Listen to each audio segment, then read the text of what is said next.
Olá pessoal, tudo bem? Estamos dando início a mais um VicoCast, o podcast da Vicofarma.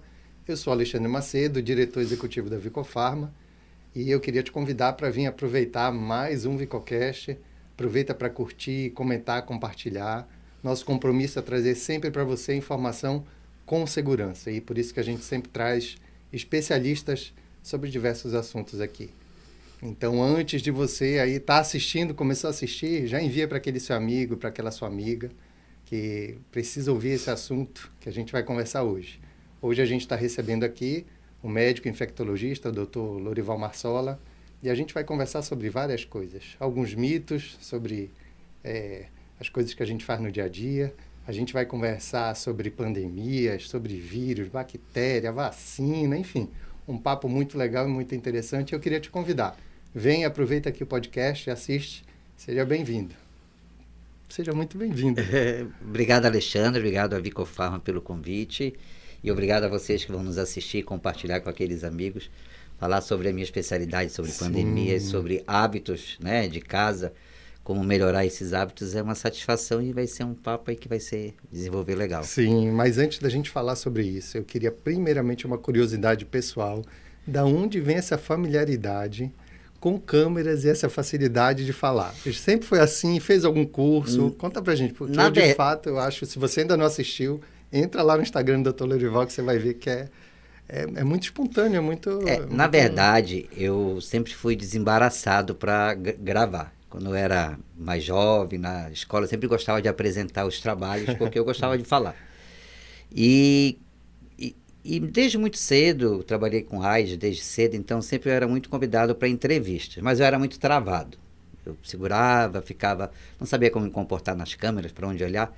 Só que durante a pandemia a gente teve tanto tempo, né, em casa, ficou fechado, trabalhava mais reduzido, eu sou pai solo, então eu ficava com meu filho. E eu comecei a estudar mais como se comportar na frente das câmeras, me viciei em documentários, em notícias, sempre gostei, mas me tornei mais viciado em jornais. E eu começava a observar, sabe, Alexandre? Eu dizia, olha só como ela se comporta, quando ela fala, ela olha, ela faz esse já. E aí eu fui pegando o jeito e concomitante a isso, eu tenho uma empresa que a gente trabalha com vacinas e eu comecei a gravar muito. E aí você vai se soltando, fiz alguns cursos, fiz o curso da Priscila Castro de legal. Momento de Estrave, muito bom. Tirei algumas vícios que a gente tem, né, que eu ainda mantenho, mas tirei a grande maioria. E aí a gente vai se aperfeiçoando. Eu sou curioso por natureza, então eu gosto de estudar muito, muito, não só a minha área, mas eu gosto de estudar geral. Então eu sempre fico vendo e vou fazendo curso online e a gente vai aperfeiçoando.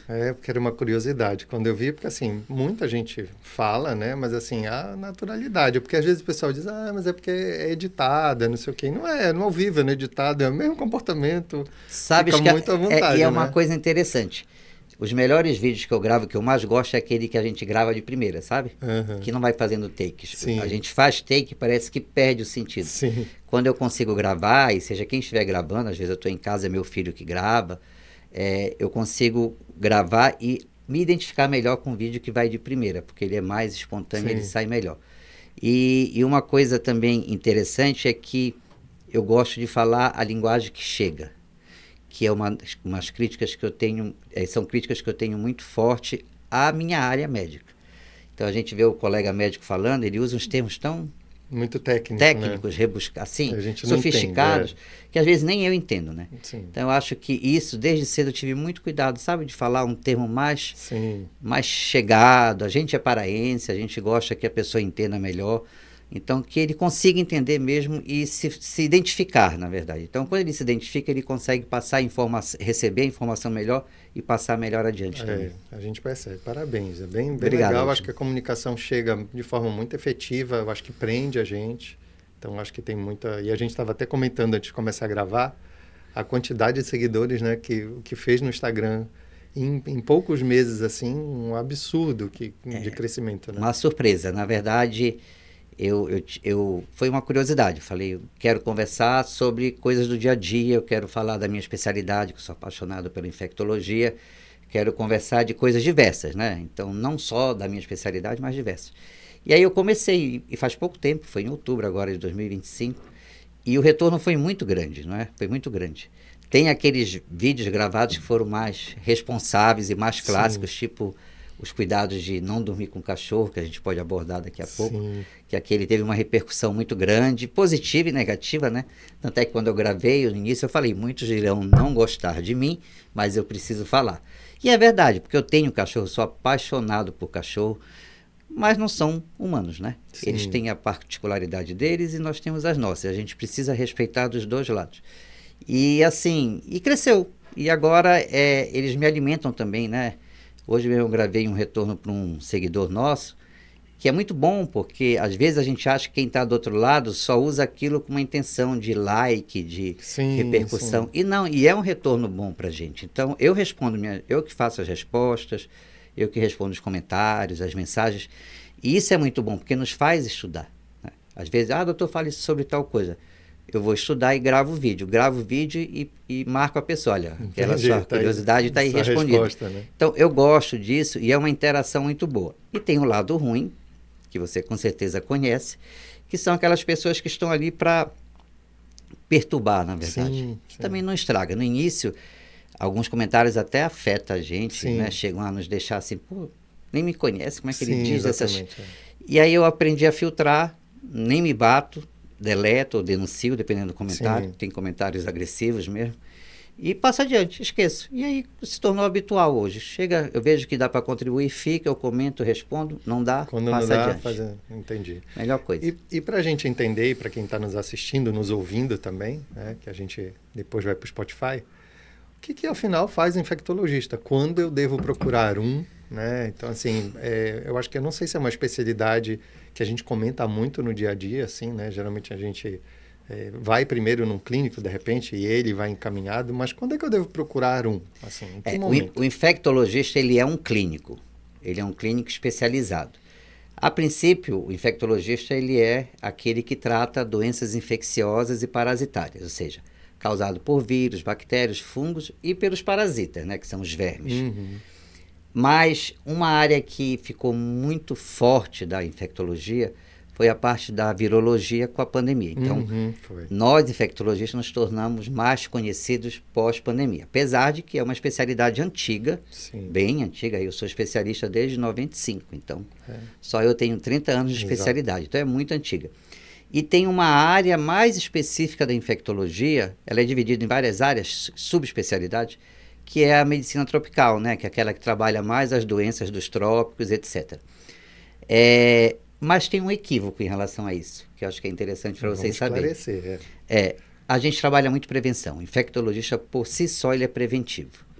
E a gente lembra muito do infectologista quando você passou por todos os clínicos, todos os médicos e não resolveram, e aí acha, olha, pode ser uma doença infecciosa, vai com ele. Mas a melhor parte, a que eu mais gosto de trabalhar, é a preventiva, porque nós trabalhamos com vacinas, nós trabalhamos com a PrEP, que é a profilaxia pré-exposição da infecção pelo HIV, nós trabalhamos sobre aconselhamento. Quando você vai viajar, por exemplo, eu já tive essa experiência desagradável com meu filho, você muitas vezes não conhece os riscos para onde você vai. E aí você acaba tendo umas férias que se transformam em pesadelo, porque você adoece, a família adoece, com coisas simples, né? Então a gente trabalha muito essa parte de medicina do viajante. Então, nós somos essencialmente preventivos, apesar de que somos muito conhecidos pela parte de curar, de tratar. Tem algumas áreas clássicas da infectologia, tipo AIDS, infecção pelo HIV/AIDS. Nós temos a questão da infecção hospitalar, que são aquelas infecções adquiridas dentro do hospital, que é onde o infectologista é o especialista mais próximo. Nós somos, isso eu falo com muito orgulho, né, o especialista que mais sabe prescrever antibióticos. E eu costumo dizer, não é que seria um update, é obrigação, né? Porque a nossa especialidade fala sobre antibióticos. E tem a parte da medicina tropical, né?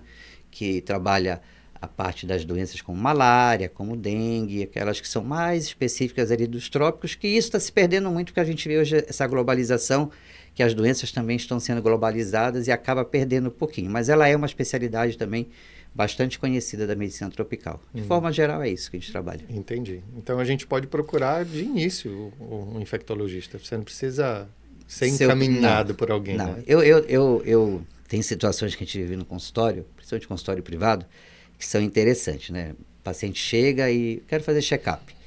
Aí o colega clínico pede todos aqueles exames lá, muitos desnecessários. Eu sou econômico com exames. E aí chegam exames de tipo, vamos dizer que é o mais clássico, hepatite. Aí você vai com o infectologista para ele dizer o que você tem no seu exame. E aí existe um clássico, que é da hepatite B, que é a cicatriz sorológica. É quando você faz a vacina, você tem um anticorpo protetor, que vai dar no exame. Então vai E aí aparecer, só né? que o colega não sabe dizer se é a hepatite, doença, ou se é a proteção. Entendi. E que é uma coisa simples, que às vezes o paciente fica até, né, ele chega, a consulta vai durar 10 minutos, porque ele vai chegar, muitas vezes com o exame para você examinar, você vai dizer, parabéns, você está protegido, a consulta terminou. Claro que a gente não faz isso que a gente Sim, explica, sim, mas isso é muito, muito clássico da infectologia. Toxoplasmose, que é uma doença que as pessoas temem muito, e quando chegam assustados, eu estou com toxoplasmose, a gente diz, fique tranquilo que é uma doença benigna. Como é que pode uma doença ser benigna? É uma doença que não é isso que a gente acha, né? Toxoplasmose tem situações bem específicas que pode ser perigosa. Na maioria das vezes passa até despercebida. Então a gente tem aqueles quadros mais clássicos. Eu me dediquei muito, desde o início, à infecção hospitalar. Eu sou especialista em controle de infecção. O infectologista da infecção hospitalar, ele é um infectologista basicamente preventivo, né? A gente trabalha prevenção e controle das infecções. E nós trabalhamos muito com a resistência bacteriana, que é algo que é considerado um dos males aí do século XXI, porque a gente tem bactérias hoje que não tem, bactérias e fungos que não têm tratamento disponível. E trabalho também a questão da segurança do paciente, então, que é mais recente, mas a parte da qualidade assistencial, para a gente entender, segurança do paciente seria um paciente receber um tratamento, né, receber uma assistência em saúde, não necessariamente só médica, e ele correr um risco mínimo possível, né? E a gente sabe que não é bem assim. Sim, a gente entra verdade. com uma coisa, faz uma cirurgia para ficar, uma mulher vai fazer uma cirurgia de plástica, colocação de prótese para ficar mais bonita e sai com uma infecção hospitalar. Exatamente. Então isso a gente chama de evento, né? É algo que não deveria acontecer. Então eu também sou especialista em qualidade e segurança, que se identifica com a infectologia, né? Eu tenho outros colegas médicos que não são infectologistas que podem ser especialistas também em qualidade e segurança, assim como enfermeiros e outros profissionais de saúde podem ser especialistas. Mas na parte de antibiótico, geralmente é a cara do infectologista que está ali no hospital. Entendi.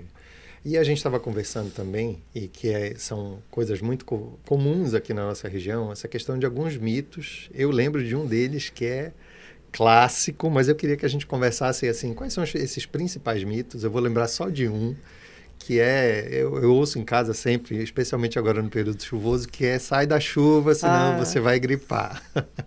Esse é um clássico na nossa região, que chove muito nessa época do ano. Né? Imagina se a gente gripasse toda vez que pegasse chuva em Belém, Exatamente. A gente vivia gripado. Então, para a gente conversar, explicar, chuva não tem relação com o vírus. E assim, é muito forte, viu? É muito forte. Esse foi, eu acho que, o primeiro vídeo meu que viralizou sobre sai da chuva, menino, porque senão você pega resfriado. Exatamente. O que a nossa avós falava, minha mãe falava, e hoje a gente escuta eu escuto ainda as pessoas próximas a dizer. Sim. E o que a gente tem como premissa? Vírus é passado de pessoa a pessoa. Então, pegar chuva jamais vai te trazer um vírus. Mas eu estava com fulano pegando banho de chuva e adoeci. Então, provavelmente ele estava gripado e te passou o vírus, né? Então, a chuva, ela tem alguns fatores que podem te tornar mais suscetível. Mas o mais importante do ponto de vista de gripe, da suscetibilidade da chuva para trazer gripe, é que quando chove a gente se esconde junto, a gente se fecha numa casa, fecha a janela e aí a gente compartilha o ar.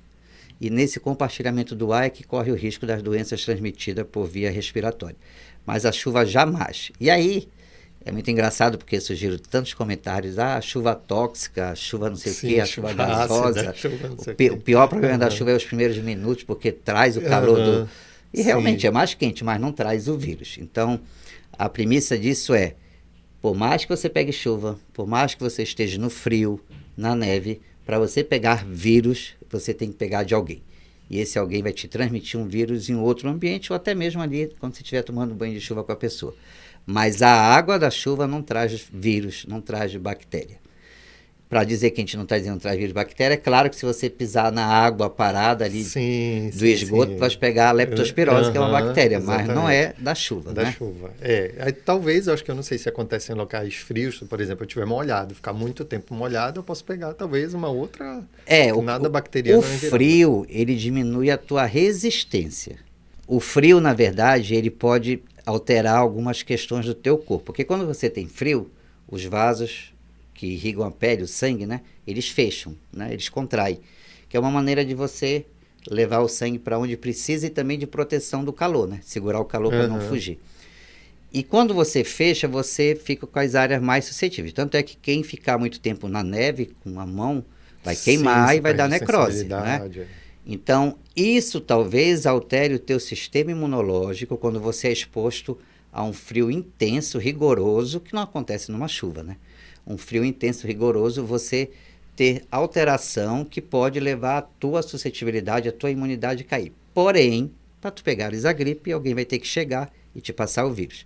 Então, não é que a chuva ou o frio transmite o vírus, eles podem te deixar suscetíveis a alguma doença. O que acontece que as pessoas confundem é que quando eu tenho isso, quando eu estou num ambiente muito frio, meu nariz começa a escorrer. Sim. Mas não é vírus, é natural da proteção, do fechamento dos capilares, que você começa a ter tipo como se fosse um quadro de alergia. Uma coriza, mas não é viral, né? Entendeu? Entendi. É coriza. Que as pessoas confundem como sendo um quadro gripal. E não é gripe, na verdade é uma alteração causada pelo frio. Que bom que a gente esclareceu, porque não é a chuva. Pode pegar a chuva que não tem a mesma problema. coisa de pisar descalço, né? Sim. Quem nunca escutou, né? Calça a tua sandália, senão tu vais adoecer. Exatamente. Não pisa no chão frio. Isso é forte também. A gente tem os 5 segundos, né? Se cair a comida no chão. E assim, os 5 segundos, meu filho era fã disso. Uhum. Meu filho tem 17 anos agora. Ele cai, ele diz, não deu 5 segundos. Eu falei, mas quem te disse? De onde surgiu os 5 segundos? Bactéria não tem cronômetro, né? Não contar. Agora já posso ir para o alimento, já vou subir. Na verdade, isso é uma outra questão também que puxa um outro ponto. As pessoas dizem assim, eu limpo o meu chão, eu passo desinfetante, eu passo não sei o quê. Mas, por mais que você limpe um chão, ele jamais será estéril. Qual é a diferença entre esterilidade e desinfetar? Esterilidade é você tirar tudo quanto é forma de vida que seja prejudicial, né? E desinfetar é você passar um álcool, você diminui a população de germes ali, mas ela volta a crescer. Em poucos segundos no álcool perde o efeito e volta a proliferar. Então você jamais vai deixar um chão limpo, gente, a ponto de que eu possa deitar. Né? Você sentar no chão, depois tomar um banho, tudo bem, você remove a sujeira da pele. Mas alimento que você ingere, porque ali pode ter uma ameba, pode ter uma giardia, né? Passa formiga, passa barata. Não tem barata em casa? Tem. Elas se escondem, que às vezes a gente, por mais cuidado, desinsetização, mas sempre vai ter algum inseto que a gente não vê e que pode trazer ali nas patinhas, nas antenas, esses micro-organismos. E quem tem animal em casa, como cachorro, é muito frequente o cachorro ter giardia. Tanto é que tem, né, os veterinários fazem a vacinação anti-giardia justamente porque eles se contaminam muito do chão. E aí você pode pegar uma giardíase, que não costuma ser uma parasitose, uma protozoose, né, um protozoário grave, mas incomoda, dá dor de barriga, dá diarreia, dá surto dentro de casa, várias pessoas pegam. Sim, e dos animais é outro problema também, né? Eu tenho cachorro, eu amo cachorro, desde que eu me conheço por gente, eu tenho cachorro. Eu tenho hoje 2 Spitz, sou apaixonado por eles. Fui para Salinas agora no carnaval, a gente volta, eles estão numa loucura. Mas cachorro não é gente, né?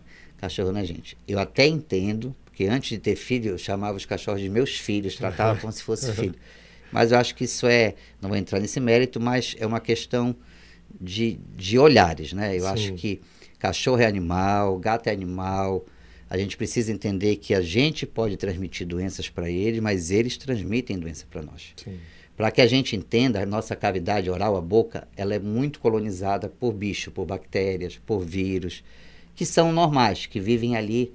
A gente fala em uma harmonia, não causam nenhum problema. Mas a nossa boca, assim como os animais, não são limpas, estéreis. E a gente tem bactérias que o cachorro não tem, que o gato não tem. E o que é que acontece? Eu posso entrar em contato com uma bactéria dessa do cachorro da boca, quando eu beijo, que tem gente que beija na boca, cachorro, ou pela baba do cachorro, e ela vai ser danosa para mim, porque no meu corpo ela não reconhece como sendo normal estar ali. Sim. E aí vai causar uma doença que muitas vezes são doenças graves que eu já vi, né? Paciente iniciando com quadro grave de pneumonia e você vai avaliar, era uma bactéria de cachorro, e você pergunta, diz, eu tenho sim cachorro em casa e convivo muito. Então, por quê? Porque ela muda de hospedeiro, né? Para a gente entender, todo micro-organismo, todo germe tem um hospedeiro favorito.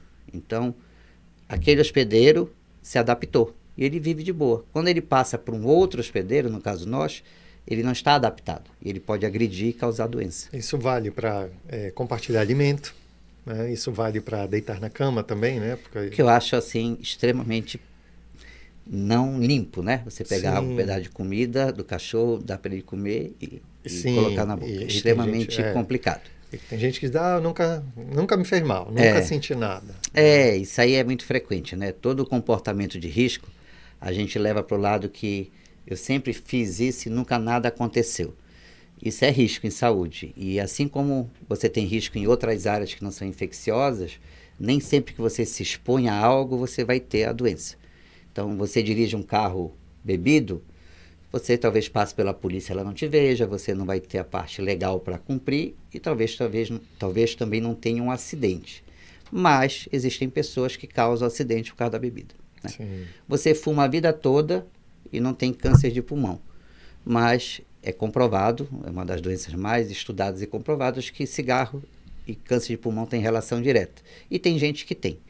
Então é a mesma coisa, eu durmo com um cachorro, nunca tive nada, mas tem gente que já adoeceu, já internou, já ficou grave, infelizmente já morreu por esses hábitos, entendeu? Exato, não, exatamente. É bom a gente conversar, esclarecer, porque às vezes muita gente, quando a gente conversa, né, entre pessoas que não são da área, acha que isso é bobagem, né? O infectologista por si só, ele é detalhista, né? Ele é cuidadoso, a gente escuta muito isso, mas no início lá da minha profissão, eu escutava muito, vocês infectologistas são muito detalhistas, são muito preciosistas, escutava muito isso, porque a gente quer fazer a coisa certa, a que previne tudo, né? Para você ter ideia, um dos maiores trabalhos que nós temos hoje, uma das maiores dificuldades que nós temos hoje em ambiente hospitalar é fazer o profissional de saúde lavar a mão. Que tal? Eu acredito. E aí você está falando de uma prática que tem décadas aí de comprovação que funciona, mas se você pegar a porcentagem de profissionais que higienizam as mãos na publicação histórica que você tem, se você conseguir chegar a 50%, você está com uma taxa boa. Porque a maioria não faz isso. Aí você está falando do quê? Alguém que vai examinar um paciente, não lava a mão. Alguém que vai fazer um procedimento cirúrgico invasivo e não higieniza as mãos adequadamente.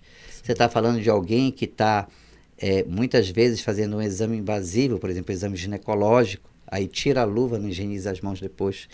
Então, assim, coisas básicas que são problemas para a gente. E quando a gente aborda a questão de que tem que higienizar as mãos, surge primeiro, eu não enxergo a sujeira nas minhas mãos, né?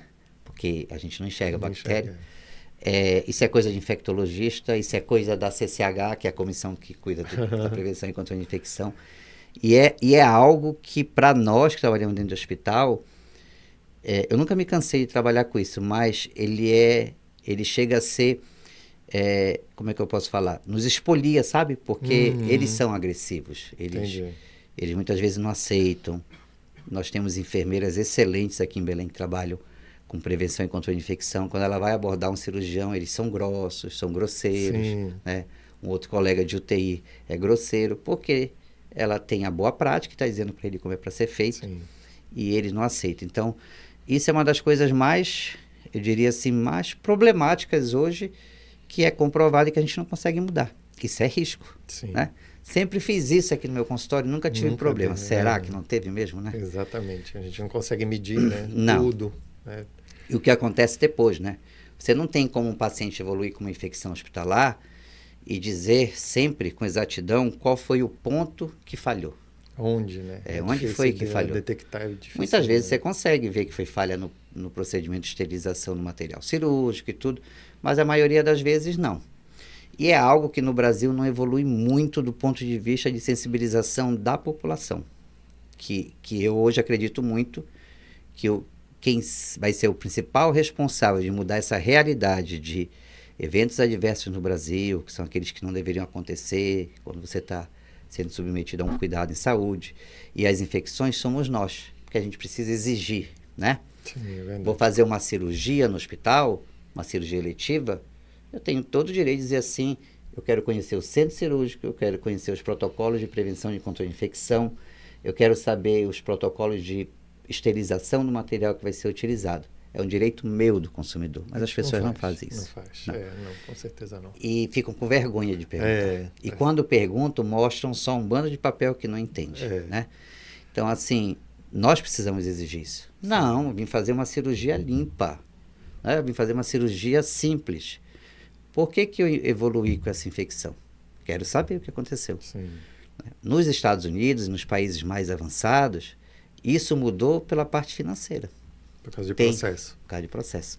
Teve não somente processo, mas as operadoras de saúde passaram a não pagar. Tem um livro que foi publicado em 1999, no final ali dos anos 90, que chama-se Errar é Humano. Nos Estados Unidos, ele fez um levantamento que mostrou que os erros, à época chamada de erros médicos, mas erros em saúde, matavam mais que qualquer doença. Caramba. Entendeu? E que o custo com isso sobrecarregar o sistema de saúde. E eu estou falando de um sistema que basicamente não é público, né? Sim, é o norte-americano. A partir daquilo, algumas operadoras de saúde passou a ser estratégico, mudou a história da segurança do paciente no mundo e passaram a não pagar alguns tipos de procedimentos. Por exemplo, você vai fazer uma cirurgia que o risco de infecção é próximo a zero, se o paciente infectar, nós não pagamos o tratamento, não pagamos excesso de dias, não pagamos antibiótico, entendi. Isso é por conta do hospital.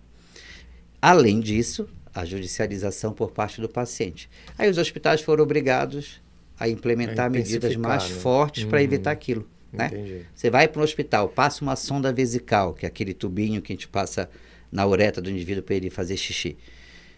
Se ele não tivesse indicação de ficar muito tempo e infectar, não vai ser pago. O excesso de internação pela infecção, o tratamento do antibiótico não serão pagos. O leito não vai ser pago. Porque não era para ter passado aquele procedimento no paciente. Entendi. E isso mudou a realidade, a judicialização. Só que aqui no Brasil isso é muito difícil. Ele depende muito das pessoas. A Anvisa tem seus protocolos de prevenção, trabalha os protocolos de prevenção, mas quem está dentro dos hospitais, as gestões em saúde, elas são muito pouco preventivas, que é uma das maiores críticas que eu tenho à saúde pública e privada no Brasil. Nós não somos preventivos, nós somos curativos. Quem é o político que ganha a eleição? Que constrói o hospital, né? Constrói o hospital. Quanto mais hospitais se constrói, mais voto ele vai ter. E quem deveria ganhar a eleição é aquele que adoece menos a população para não precisar do hospital, né? Investimento na segurança do trânsito, evitar que a pessoa vire diabética, se for diabética, evitar que tenha as complicações do diabetes, trabalhar a questão da ingestão do sal por causa da hipertensão, que é a saúde básica, onde está a vacinação, onde está a visita do profissional domiciliar, da atenção domiciliar. E isso, infelizmente, no Brasil é visto como não necessário. E a gente adoece e trata muito. E aí, a gente não vai entrar nesse mérito, mas tem toda uma indústria, interesse por trás disso que é interessante, né? Dá dinheiro isso. É verdade. E a gente falando nessas questões de infecções, de vírus, enfim, a gente percebe, a gente passou uns anos atrás talvez por uma pandemia enorme. As pessoas sempre perguntam se existe um risco de uma nova, né, de novos vírus. A gente sempre vê, e aí eu não sei se é coincidência ou não. Geralmente eles vêm ali, eles se originam ali na Ásia, de um modo geral, assim, pelo menos a maioria do que eu vejo. Eu não sei se isso de fato é assim. E às vezes a gente ouve falar, acho que o mais recente agora é o Nipah, né? Eu não sei se é Nipah, a pronúncia é assim, Nipah vírus, né? Então, mas também não ouvi mais falar. A gente ouviu falar alguma coisa e tal, mas assim, tem alguma razão para originar? Eles têm maior origem lá na Ásia e a gente corre sempre o risco de ter novas, né? Esse é um tema interessante. A Organização Mundial de Saúde ela tem a lista dos procurados, né? A gente chama que geralmente são dos vírus procurados, dos mais procurados é atualizado anualmente. São aqueles agentes com potencial risco de pandemia. essa pergunta da Ásia e da África, ela é interessante. Tem vários pontos aí para discutir, não existe uma causa única. Tem a questão, por exemplo, da África, do sistema de saúde ser mais precário, a questão, a gente está falando sobre prevenção e tudo, as ações de prevenção serem menores, já melhorou muito, mas ainda precisa melhorar mais. Mas tem uma questão da Ásia que é muito típico, que foi o que originou o SARS-CoV-2, o agente da pandemia da Covid, que é a relação que eles têm com animais, né? Eles têm uma relação muito próxima de alimentação. Os mercados da China, eu creio que devem ter mudado após a Covid, eles costumam muito essa interação, que era o que a gente estava falando do cachorro, né? Sim. E foi assim que a Covid surgiu. Muitas pessoas não se atentaram mais, o SARS-CoV da Covid foi o SARS-CoV-2, ou seja, nós tivemos o SARS-CoV-1, que lá entre 2000, 2004, 2005, nós tivemos o risco, acho que essa foi a data, da primeira pandemia pelo SARS-CoV-1, que foi contida. Chegou ali próximo, já ia ser decretado pandemia e conseguiu regredir. E aí veio o SARS-CoV-2. E todos eles vieram de animais. Porque o que é que acontece? Vou explicar usando o vírus da gripe. O vírus da gripe, o influenza, ele trabalha com combinações, né? Que são partes do próprio vírus. Nós temos o H, que se combina com N.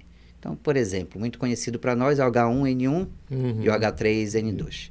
Por que eles estão na vacina? Porque eles são 2 agentes candidatos à pandemia. Então já desenvolveu, então todo ano eles estarão ali. Por mais que eles não estejam causando naquele momento aumento de casos, mas eles são risco de pandemia. Então a população precisa estar vacinada. Esses Hs e Ns do vírus, eles se combinam, eles mudam. E os hospedeiros favoritos dos vírus da gripe não são os humanos, são as aves. São as aves. E o que é que acontece? As aves migram. Elas passam de continente. Aquela questão do frio, vai para um lado, vai para o outro. E elas levam com ela os vírus, né?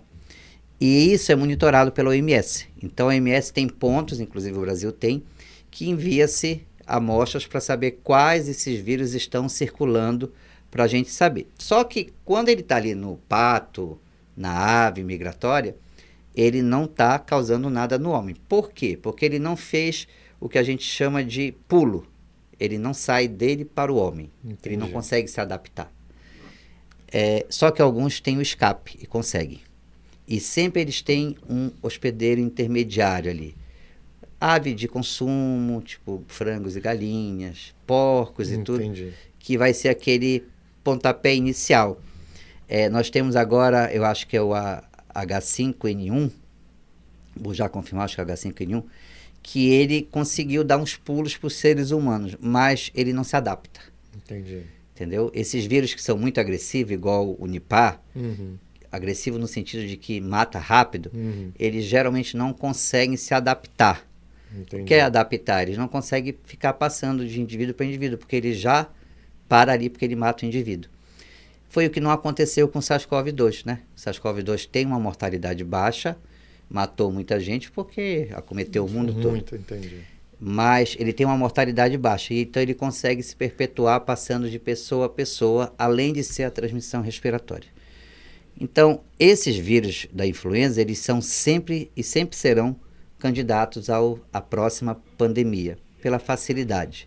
Mas a gente tem vírus aí que são fortes candidatos e muito temidos, tipo o Ebola, né? Nós tivemos em 2024 dengue causando epidemias pelo mundo todo. A gente muitas vezes minimiza a importância da dengue, né? A gente convive há tantos anos, tantas décadas aqui no Brasil, em Belém, com dengue, que a gente não entende como dengue é grave e como dengue mata, né? Então, a dengue também é um candidato. E geralmente esses vírus serão aqueles que usam ou vetores ou os melhores, vamos dizer, no sentido de transmitir, ser causa de pandemia, são de pessoa a pessoa. Porque com a globalização, com a viagem, tudo, você circula muito rápido com o vírus. Você sai de um país, dependendo para onde você vai, se a vigilância epidemiológica não conseguir fechar, bloquear, você passa muito rápido. E a gente tem um vírus que é o temido, né, de voltar a causar epidemias, não necessariamente pandemias, que é o do sarampo. Então, O sarampo é um vírus que mata muito, principalmente crianças imunodeprimidas, crianças desnutridas, que tem uma vacina muito eficaz, que protege aí quase 100% dos que são vacinados, mas que com a queda da imunização voltou a acometer esses países aqui, todinho da América Latina, o Brasil... tinha sido erradicada? Tinha sido controlado. Porque quando um micro-organismo, um germe, ele é erradicado, ele some, então ele não tem mais reservatório, que foi o que aconteceu com o vírus da varíola. Quando ele é controlado, você controla de uma área. Então, o sarampo, saiu do Brasil, né? A poliomielite não tem no Brasil, graças à vacinação. Sim. Mas ele tem em outros países. Então, toda vez que se mantiver focos em outros países, você tem o risco dele reingressar quando a vacinação cai. Por isso que é tão importante a gente ficar. O sarampo, quando você detecta um caso de sarampo, você precisa rapidinho agir, a vigilância epidemiológica faz isso, para bloquear os contatos, porque senão o sarampo é extremamente contagioso. Entendi. Quem não está vacinado, que entrar em contato, vai ter sarampo. E aí você vai passando de pessoa a pessoa. Lembra daquele R0 que a gente falou tanto tempo da Covid, que a Covid era baixo? O sarampo é altíssimo, então ele passa muito rápido. Entendi. E aí você tem que agir e bloquear. Nós temos no Brasil uma vigilância epidemiológica muito boa. No tempo da pandemia deu aquelas tremidas lá, Sim. mas voltou a ser reestruturada. Então a gente consegue agir muito bem em portos, aeroportos, quando tem uma notificação imediata de um caso de sarampo, que você precisa avisar de imediato a autoridade de saúde, você já vai em cima e bloqueia. Aí você evita a questão de casos novos. Sim, a gente está vacinando menos, né? Bem menos do que Mas, foi ali na década de 80, talvez 90. Na verdade, no tempo da pandemia, eu fiz um levantamento. Até 2015, a gente tinha índices de coberturas da população-alvo das principais vacinas que era acima de 95%. Lindo de ver assim os gráficos da poliomielite, do sarampo, da cachumba, da rubéola, altíssimo. Infelizmente caíram. E agora a gente está conseguindo voltar a subir, né? Então foi aquela parábola caindo e agora inverteu e voltou a subir. Porém, numa subida muito lenta, né?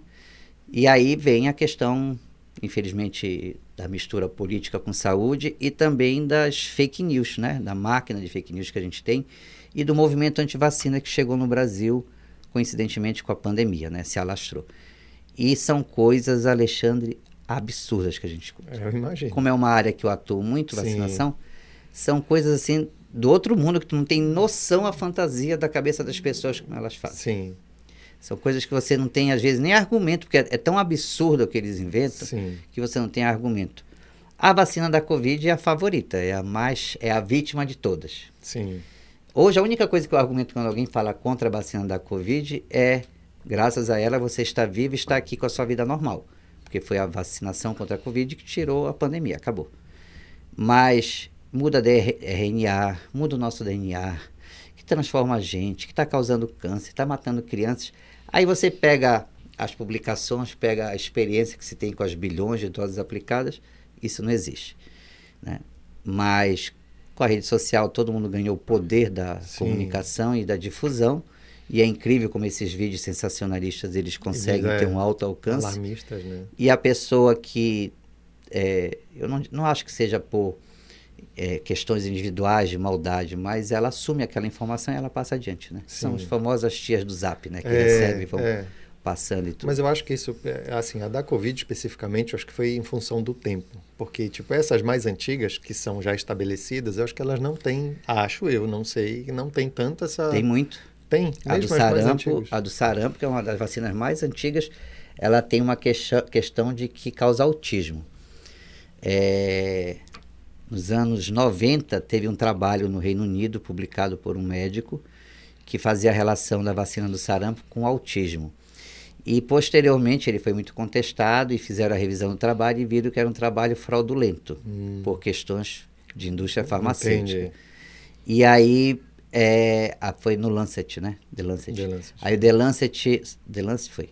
Aí o The Lancet tirou e, inclusive, ele foi processado e perdeu o registro médico dele para atuar. Mas ninguém lembra disso. Só ficou a notícia do autismo, entendeu? Então, tem uma questão de que vacinas causam autismo hoje muito forte. Então, não é só a da Covid. A da Covid, o que as pessoas não conseguem entender é que quando você... A questão do Unipac, pergunta, por que não tem vacina? Porque para você ter uma vacina, você precisa ter o risco e precisa ter a pessoa doente, porque você precisa comprovar que a vacina protege. Entendeu? Entendi. Porque assim, eu vou usar um imunobiológico para vacina e não tem risco. Vou fazer uma vacina do Nipah. O vírus não está circulando. Como é que eu vou saber se protege ou não? Exato. Na Covid, não. Você tinha uma massa enorme de pessoas doentes. Então, conseguir, sei lá, 60 mil pessoas para adoecer e ver se protegia mais ou menos, era coisa rápida. Você conseguia isso em um mês, uma semana, dependendo do local que você tivesse. Então, isso facilitou o desenvolvimento.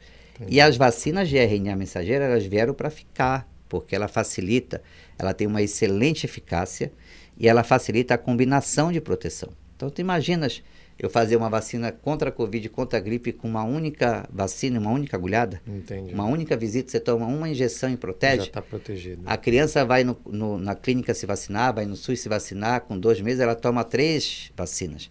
Tu imagina ter uma única injeção, que a criança toma uma única agulhada e está com todas as doenças ali? Entendi. Então, ela é o futuro da vacinação, eu vejo dessa forma. Mas eu acho que a maior força da Covid foi política. Entendi. Foi politicagem mesmo, porque tem a questão de achar que a Covid foi criada em laboratório para dizimar a população. Sim. E eu tenho certeza que se criasse um vírus para dizimar a população, não seria o vírus da Covid, que mata pouco, né? Seria, com certeza, um vírus mais letal. Você tem vírus aí que mata 90% dos infectados. Tu imagina? Cada 10 pessoas que pegam 9 vão morrer. E a da Covid não chegava no auge da mortalidade, não chegou a 4%. Entendi. Então, é baixo. Então, tem isso, né? Foi criado em laboratório, a China pegou a culpa. E a China fez o vírus e tanto que rapidinho saiu da pandemia. Por que ela saiu da pandemia? Porque eles tiveram protocolos rígidos. Extremamente. Eu vi vários documentários de como funcionava Wuhan, que foi a cidade de origem da pandemia, como funcionava a China, e eles seguem, né? Assim, eles são extremamente educados para seguir. E só para encerrar sobre pandemia de Covid, nós colocamos em dúvida as máscaras. As máscaras. A gente usa máscara em hospital desde que eu me conheço por médico. Nunca eu atendi um paciente com tuberculose ou com meningite sem máscara. Sim. Nunca ninguém questionou que a máscara protege. E a gente começou a questionar a máscara. Aí eu sempre brinco, né, com as pessoas que questionam. Digo assim, então vou te colocar um paciente com meningite na sua frente, você vai conversar com ele, atendê-lo sem máscara. Você faz isso? Mas meningite não, né? Por quê? Porque a gente sabe que protege. São equipamentos de proteção individual que a gente usa desde sempre no hospital. Por isso que a gente usa em cirurgia, enfim, né? Toda cirurgia você vê que está equipado. Mas é isso, eu acho que houve sim uma politicagem muito grande, eu acho que a gente tem muito forte teorias de conspiração, que não necessariamente são políticas, o mundo tá maluco, né? Sim, tá. E agora, com esse meu Instagram, com essa repercussão, eu vejo que isso é muito forte. Você tem cada coisa assim. Cada comentário, né? Eu vi um vídeo recente, eu denunciei, só que as redes sociais são muito fracas para isso, né? Infelizmente. De uma médica, de uma pessoa, não era médica, dizendo que os hospitais do Rio de Janeiro estavam lotados de Nipah vírus, que ninguém queria divulgar isso, entendeu? E que só ia falar isso depois do carnaval. Gente, uma pessoa dessa tem que ser presa. Porque isso é uma questão de saúde pública. Sim, uma desinformação enorme. Porque se isso coloca em pânico uma população, o que é que você vai fazer? Eu vou para o supermercado, eu vou encher minha casa, eu vou me fechar, Então, circulou muitas questões muito fortes mesmo, dizendo que estava tudo cheio, que o Brasil estava escondendo, e a OMS garantindo. O Nipah vírus é de baixo risco. Por quê? Porque o vírus não tem nem nas Américas, e o morcego, que é um morcego gigante, né, um morcego raposa, não tem para cá. Entendi. Como é que você vai ter uma doença que o hospedeiro não está na região, entendeu? Entendi. Então você teria que ter o hospedeiro adaptado, e o morcego gigante, diferente dos pássaros da influenza, ele não viaja de um continente para o outro. Ele é daquela região, entendeu? Fica concentrado. Olha, a gente conversaria aqui por mais algumas horas facilmente. O papo é muito bom, flui e anda. Queria lhe agradecer muito por ter vindo aqui no VicoCast. Acho que a gente está levando muita informação segura para as pessoas, e queria agradecer somente. Muito obrigado pela sua visita aqui com a gente, queria deixar suas considerações finais. Na verdade, foi um papo que parece que a gente começou ainda há pouco, né? Batemos, conversamos. É muito bom, eu gosto muito da infectologia, mas eu gosto muito mais de poder contribuir, sabe? As pessoas perguntam assim, por que tu gosta tanto de gravar vídeo? Porque Eu vi uma questão da doutora Tatiane, né, que inventou agora, está desenvolvendo a medicação para pessoas voltarem a andar e tudo. E ela fala uma coisa muito séria. Eu estudei em faculdade pública, me especializei em faculdade pública. Né? Então, eu tenho por obrigação contribuir com o público. Com a sociedade. Eu acho que é isso que a rede social está me possibilitando agora, esse bate-papo nos possibilita agora. É você levar informação de qualidade, porque a gente é tão carente disso. Sim. A gente tem tanta dificuldade, né?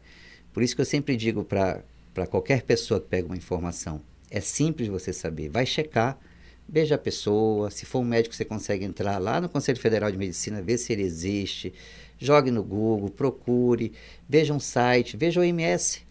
Eu sei que muitas pessoas fizeram o OMS de inimiga, vá na Organização Mundial de Saúde, jogue aquele assunto. Se não tiver lá, duvide. E aí consulte alguém que você confia e que lhe passe a informação adequada. E eu acho que contribuir aqui nesse papo que a gente teve agora com isso, eu acho que é papel fundamental, sabe? É obrigação, não é um favor, não é obrigação nossa. Então, muito obrigado. A gente vai encerrando, então, por aqui mais um VicoCast. Não esqueça de curtir, comentar, compartilhar. Segue o Dr. Lorival, a gente vai deixar aqui na descrição dos vídeos, as redes sociais, que tem muita informação também. Aqui o nosso tempo é curto, mas tem muita informação lá também nas redes sociais dele. Tá bom? E eu queria te agradecer pela audiência. Muito obrigado, até o próximo episódio. Tchau. Meu querido, muito obrigado. Foi um prazer. Eu quero uma foto contigo, Alexandre. Vamos, por favor. Foi um prazer conversar, bater papo.